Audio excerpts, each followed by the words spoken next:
পবিত্র হজ পালনে সরকারিভাবে ৩টি হজ প্যাকেজ ঘোষণা করেছে ধর্ম মন্ত্রণালয়। গতবারের তুলনায় ২০২৬ সালে প্রায় ১৮,০০০ টাকা কম খরচ হবে।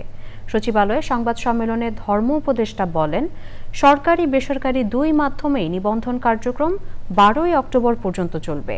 ৮ই ফেব্রুয়ারি থেকে হজ ভিসা দেওয়া শুরু হবে। ফ্লাইট শুরু হবে ১৮ এপ্রিল। বিস্তারিত জানাচ্ছেন রফিকুল বাশার। বান্ডেল থাকলে প্রতি সেনমানিতে টাকা বাঁচবে। বিকাশ সেনমানি বান্ডেল কিনে জিতুন প্রতি লেনদেনে। চাঁদ দেখা সাপেক্ষে এবার ২০২৬ সালের ২৬শে মে পবিত্র হজ অনুষ্ঠিত হবে।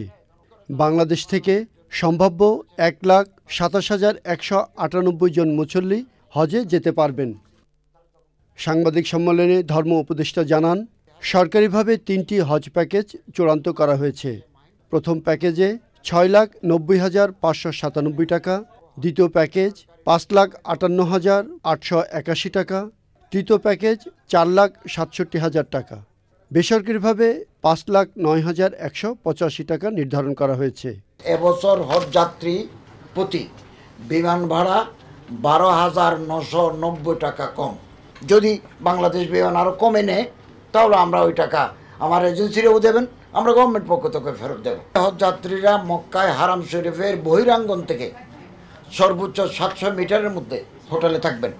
মদিনায় মার্কাজি বা সেন্ট্রাল এরিয়ায় হাজিদের আবাসন সুবিধা দেওয়া হবে।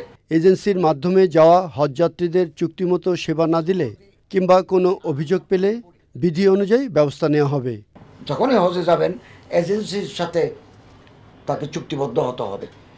কোন মানের হোটেলে রাখবেন, কত দূরে রাখবেন, কি কি ফ্যাসিলিটিস দিবেন, এর ভিতরে ওই হাজি সাহেব মদিনায় কতদিন থাকবেন, এজেন্সির লোকদের সাথে এটা চুক্তিতে। ৭০ বছরের ঊর্ধ্বে কেউ যেতে চাইলে ৫০ বছরের নিচের একজনকে সাথে নিতে হবে। দুরারোগ্য ব্যাধিতে আক্রান্ত কেউ যেতে চাইলে সরকারি হাসপাতালের চিকিৎসকের সনদ লাগবে। ১২ বছরের নিচে কেউ হজে যেতে পারবে না। Rafiqul Bashar, channel I, Dhaka.